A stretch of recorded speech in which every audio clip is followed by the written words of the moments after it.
Assalamualaikum warahmatullahi wabarakatuh. Perkenalkan nama saya Syifa Rehanina Anggi dengan NIM G00240055 dari kelompok SGD A4. Pada video kali ini saya akan menjelaskan tentang laporan praktikum anatomi yang pertama. Topik yang pertama, Alif baru saja flexing ke circle tongkrongannya, gara-gara perutnya mirip dengan roti sobek pas mereka nongkrong. Teman-temannya yang merasa insecure bertanya ke Alif bagaimana cara biar bisa six pack maksimal. Alif sebagai gym bro yang profesional memulai penjelasan tentang anatomi otot yang bikin perut jadi kotak-kotak. Pertama, jelaskan tentang pembagian lapisan-lapisan dinding abdomen anterior dan posterior. Kedua, jelaskan sistem otot yang ada di abdomen. Yang ketiga, jelaskan struktur penggantung yang menjaga organ pencernaan pada posisinya. Yang pertama, pembagian lapisan-lapisan pada dinding abdomen anterior dan posterior. Yang pertama, di dinding abdomen anterior. Yang pertama, lapisan pertama terdiri dari kulit. Yang kedua, fascia superficialis yang terdiri dari fascia chamber dan fascia scarpa. Dan lapisan ketiga, fascia profunda. Dan yang keempat ada lapisan musculi aponeurosis yang terdiri dari M. obliquus externus abdominis, M. obliquus internus abdominis, M. transversus abdominis, M. rectus abdominis, dan yang terakhir ada M. pyramidalis abdominis. Dan lapisan kelima ada fascia transversalis, dan yang keenam ada fascia extraperitonealis atau jaringan lemak, dan yang terakhir ada lapisan peritoneum parietal. Berikut adalah gambar dari anterior abdomen, terdiri dari musculus obliquus externus abdominis, musculus obliquus internus abdominis, transversus abdominis, dan yang lain. Selanjutnya, dinding abdomen posterior. Dinding abdomen posterior memiliki lapisan yang pertama ada kulit, kedua fascia superficialis dorsi, dan yang ketiga ada musculus. Dan musculus ini terdiri dari beberapa lapisan. Yang lapisan pertama terdiri dari musculus latissimus dorsi, dan yang lapisan kedua ada musculus obliquus externus abdominis, musculus erector spinae, musculus longissimus dorsi, dan musculus serratus posterior inferior. Dan yang lapisan ketiga terdiri dari musculus multifidus, musculus interspinalis, musculus obliquus internus abdominis, dan lapisan keempat ada musculus quadratus lumborum, musculus iliopsoas, dan musculus transversus abdominis. Dan selanjutnya, setelah musculus, terdapat lapisan fascia extraperitonealis atau jaringan lemak. Dan yang terakhir, lapisan yang terakhir ada peritoneum parietal. Berikut gambar dari posterior abdomen.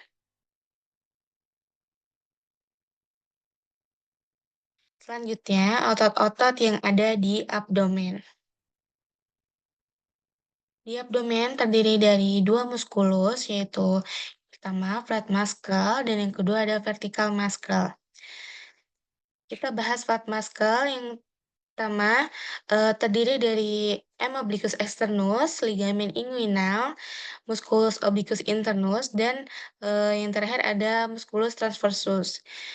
Selanjutnya, yang kedua ada vertical muscle atau yang disebut vagina musculi recti yang terdiri dari musculus rectus abdominis dan di musculus rectus abdominis ini terdiri dari intersectiones tendinae, processus siphoideus, umbilicus dan di antara keduanya, dan yang terakhir ada musculus pyramidalis.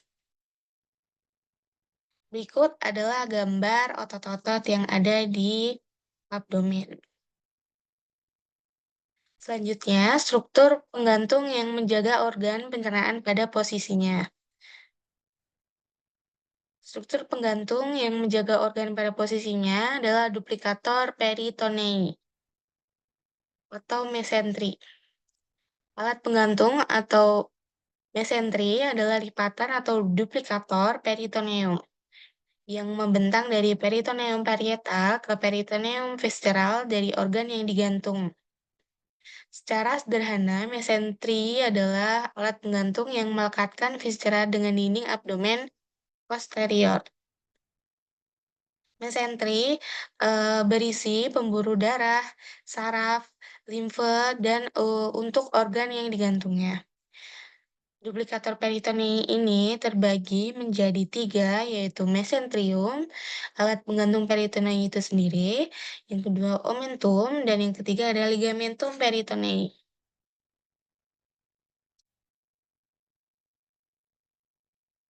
Berikut adalah penjelasan dari mesentrium. Mesentrium berperan untuk melekatkan viscera intraperitoneal ke dinding abdomen posterior. Contohnya, kolon ke mesokolon, dan yang kedua intestinum tenuum ke mesentrum, dan yang terakhir itu appendix menjadi mesoappendix atau mesenteriolum.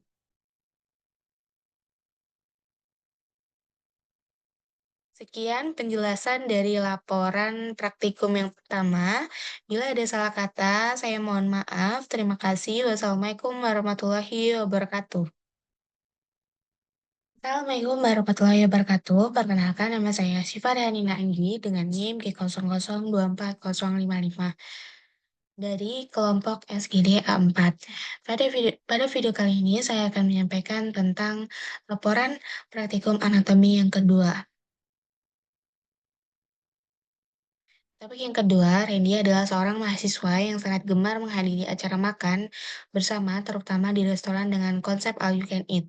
Namun, pada suatu kesempatan, Randy merasa tidak nyaman karena cepat merasa kenyang, padahal baru saja memulai makannya. Hal ini membuatnya khawatir ada yang tidak normal dalam sistem pencernaannya. Sebagai teman yang baik, jelasin ke Randy tentang traktus digestivus superior mulai dari mulut sampai lambung, serta gimana kompensasi, speaker, dan gerakan pencernaan saat dia lagi makan rakus di all you can eat. Hmm. Yang pertama, traktus digestivus superior. Yang pertama adalah mulut. Mulut dibagi jadi dua bagian oleh arcus dentalis superior et inferior, serta processus alveolaris maxillae et mandibulae, yang terdiri dari vestibulum oris dan cavitas oris propria, yang membuka keluar melalui rima oris dan membuka ke oroparing melalui isthmus oropharyngealis atau isthmus faucium stinggi VC2. Yang pertama ada lapisan palatum durum, yaitu 2/3 anterior eh, dari processus palatinus oxys maxillaris. Dan yang kedua, sepertiga posterior dari lamina horizontalis osis palatini. Dan yang kedua adalah lapisan palatum mole, yang terdiri dari musculus tensor veli palatini, musculus levator veli palatini, musculus palatopharyngeus, musculus uvulae, dan yang terakhir ada musculus palatoglossus. Berikut adalah gambar dari organ mulut dan lapisan-lapisannya. Selanjutnya ada oroparing. Paring dibagi menjadi tiga, yaitu nasoparing, oroparing, dan laringoparing. Oroparing membentang setinggi vertebrae cervicalis 2-3 atau VC 2-3. Oroparing berhubungan dengan cavitas oris melalui isthmus faucium. Dan yang kedua itu ada annulus Waldeyer, yaitu daerah isthmus faucium yang terlihat adanya suatu lingkaran atau jaringan limfoid yang disebut sebagai annulus Waldeyer yang tersusun atas rangkaian dari kranial atau tonsilla parienalis dan lateral atau tonsilla palatina dan caudal itu tonsilla lingualis, dan yang terakhir itu rangkaian dari tonsilla tubal. Berikut adalah gambar dari oroparing. Berikut ini adalah eh, oroparing. Selanjutnya adalah esofagus.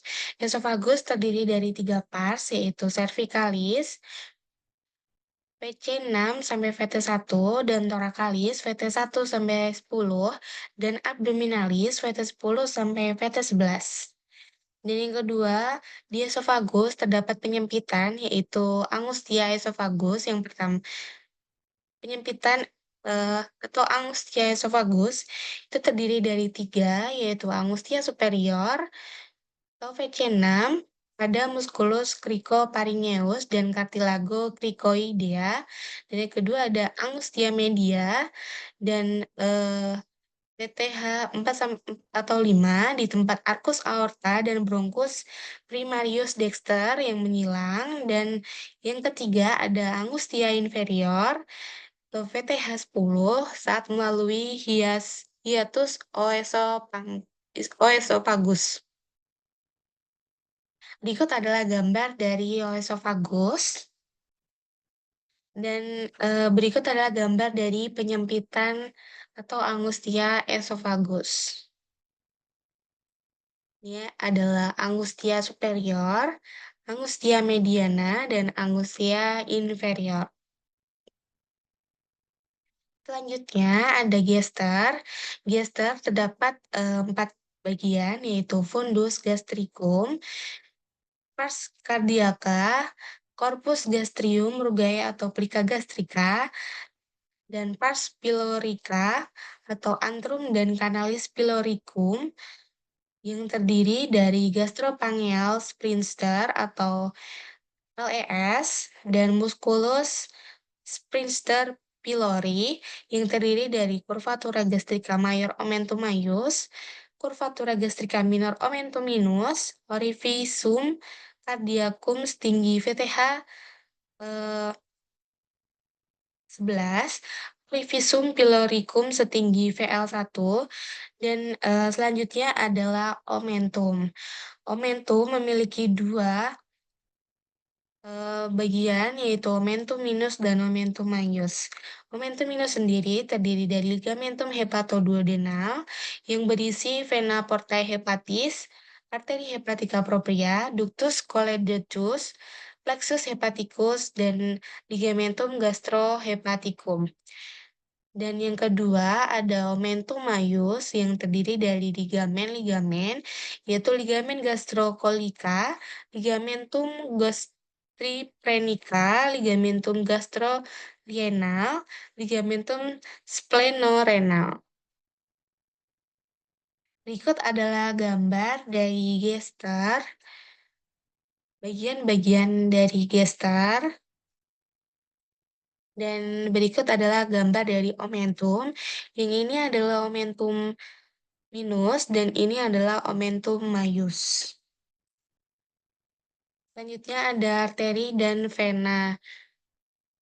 Arteri dan vena dari gaster. Ada arteri gastrika posterior, arteri gastrika dextra, sinistra, dan gastromentalis sinistra.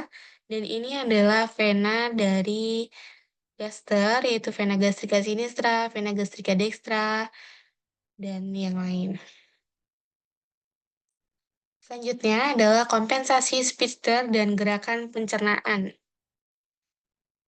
Kompensasi Spitzer dan gerakan dari pencernaan, yang pertama ada sphincter esophagus atas atau upper esophageal sphincter atau UES atau US. Itu terjadi saat seseorang menelan makanan dan sphincter esophagus atas itu terbuka untuk makanan yang akan masuk ke esofagus. Setelah makanan lewat, sphincter esophagus atas ini akan menutup dan mencegah makanan atau cairan kembali ke mulut. Dan yang kedua ada sphincter esophagus bawah atau lower esophageal sphincter atau LES. Itu, terjadi rileks ketika makanan sedang bergerak dari esophagus ke lambung. Setelah makanan masuk ke lambung, LES atau sfinkter esophagus bawah ini menutup untuk mencegah refluks asam atau isi lambung kembali naik ke esophagus. Selanjutnya ada sfinkter pylorus. Sfinkter pylorus ini, terjadi saat makan, yaitu, menahan makanan di lambung untuk mencampur makanan dengan enzim dan asam lambung. Lalu setelah pencampuran selesai, sphincter pylorus ini perlahan membuka dan mengalirkan makanan ke usus halus. Dan yang terakhir ada sphincter ani. Ini terjadi saat refleks gastrokolik yang muncul, dipicu oleh aktivitas makanan. Eee, Sphincter ani ini dapat merangsang kontraksi kolon dan relaksasi sementara sphincter ani internal dan mempersiapkan tubuh untuk, defekasi. Sekian penjelasan dari laporan praktikum anatomi yang kedua. Bila ada salah kata, mohon maaf. Terima kasih. Wassalamualaikum warahmatullahi wabarakatuh. Assalamualaikum warahmatullahi wabarakatuh. Perkenalkan nama saya Syifa Rehanina Anggi dengan NIM G00240555 dari kelompok SGD A4. Pada video kali ini saya akan menyampaikan tentang laporan praktikum anatomi yang ketiga. Topik yang ketiga, Andre adalah seorang mahasiswa tingkat akhir. Ia merasa tidak nyaman setelah mengonsumsi makanan cepat saji selama sebulan penuh karena kesibukannya menyelesaikan skripsi. Ia sering mengalami perut kembung, rasa tidak nyaman di bagian bawah perut, dan gangguan buang air besar. Dalam obrolan ringan di kampus, Andre mengeluh kepada Anda. Sebagai teman yang baik, jelaskan kepada Andre tentang traktus digestivus inferior. Yang pertama, jelaskan tentang perbedaan jejunum dan ileum. Dan, yang kedua, jelaskan struktur bangunan di kolon, dan yang terakhir adalah jelaskan struktur anatomi yang berhubungan dengan pengeluaran feses. Yang pertama, perbedaan jejunum dan ileum. Perbedaan jejunum dan ileum yang pertama adalah vaskularisasi. Dilihat dari vaskularisasinya, jejunum melalui fasa jejunalis dan ileum melalui fasa ilealis. Dan posisi jejunum 2/3 oral, ileum 1/3 anal, dan letaknya kiri atas cavum abdomen dan ileum kanan cavum abdomen atau cavum pelvis, dan jumlah arkade vaskular dari jejunum 1-2, ileum 3-5, dan, fasa rekta dari jejunum itu panjang, ileum pendek, dan banyaknya vaskularisasi dari jejunum itu sedikit dan ileum itu banyak, dan warnanya lebih terang atau pink pucat, dan ileum lebih gelap atau merah, dan diameter lumen dari jejunum itu lebih kecil, sedangkan, ileum lebih besar, ketebalan dinding dari jejunum lebih tebal, dan ileum lebih tipis. Fili chorioalis dari jejunum itu sedikit, dan ileum banyak dan panjang.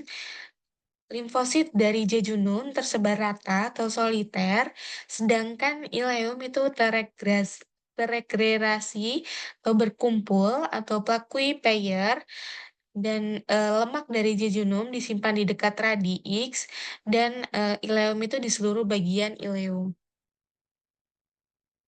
Selanjutnya, struktur bangunan di kolon. Yang pertama, itu ada kolon ascendens. Kolon ascendens, dari caecum sampai ke permukaan inferior lobus hepatis dexter, yaitu membelok kiri dan membentuk flexura coli dextra dan melanjutkan diri sebagai kolon transversum dan dipisahkan dari dinding abdomen anterolateral oleh omentum maius. Vaskularisasi dari kolon ascendens yaitu oleh arteri ileokolika, arteri kolika dextra, dan, vena bermuara ke vena mesenterika superior dan inervasinya simpatis, ada nervus, splenincus minor dan parasimpatis oleh nervus lex dan, colon descendens, terletak pada kuadran kiri atas bawah dan, colon descendens ini, berjalan dari bawah dari flexura coli sinistra sampai ke pinggir pelvis dan vaskularisasi dari colon descendens sendiri, yaitu arteri colica sinistra et sigmoideae, arteri mesenterika inferior dan vena mengikuti perjalanan arteri yang bermuara ke vena mesenterika inferior. Dan inervasinya simpatis ada nervus planchno-lumbalis dan parasimpatis ada nervus planchini pelvici atau NN Erinientes. Selanjutnya, ada kolon sigmoideum, yaitu penggantungnya. Penggantung dari kolon sigmoideum sendiri adalah mesocolon sigmoideum dan melanjutkan diri ke rektum. Dan selanjutnya ada kolon transversum, berjalan menyilang abdomen mulai dari flexura coli dextra sampai flexura coli sinistra. Dan vaskularisasi dari kolon transversum sendiri ada arteri yaitu 2/3 proksimal, yaitu arteri kolika media cabang arteri mesenterika superior dan 1/3 distal oleh arteri kolika sinistra cabang arteri mesenterika inferior. Dan vena di kolon transversum mengikuti arteri yang sesuai dan bermuara ke vena mesenterika superior dan vena mesenterika inferior. Inervasi dari kolon transversum simpatis yaitu 2/3 proksimal, yaitu nervus planchnicus minor dan 1/3 distal oleh nervus planchno-lumbalis dan, parasimpatis oleh 2/3 proksimal dari nervus X dan 1/3 distal oleh nervus planchnici. Berikut adalah gambar dari colon, yaitu yang pertama ada Sanders colon, ada colon transversum, dan yang sebelah sini, sebelah kanan itu ada sebelah sinistra itu ada colon descendens dan ini adalah rektum. Selanjutnya, struktur anatomi yang berhubungan dengan pengeluaran feses. Yang pertama ada colon sigmoideum. Colon sigmoideum melanjutkan diri dari rektum dan penggantungnya oleh mesokolon sigmoideum. Dan vaskularisasi dari kolon sigmoideum adalah arteri kolika sinistra dan arteri sigmoidea, lalu arteri mesenterika inferior. Dan venanya yaitu vena sigmoidea yang bermuara ke vena mesenterika inferior. Dan inervasi dari kolon sigmoidea sendiri yaitu simpatis, nervus splenolumbalis dan parasimpatis oleh nervus planchinici pelvici. Dan berikut adalah gambar dari kolon sigmoideum dekat dengan rektum dan dekat dengan colon descendens. Selanjutnya ada rectum proprium. Berikut adalah gambar dari rectum proprium. Ada instentium tenue, appendix vermiformis, flexura sacralis, rektum ada di sebelah sini, dan flexura perinealis sebelah sini, dan ini ada canalis analis. Selanjutnya ada rektum dan analis kanalis. Rektum ada di sebelah sini, ada di sebelah atas dari kanalis analis. Dan ini adalah kanalis analis.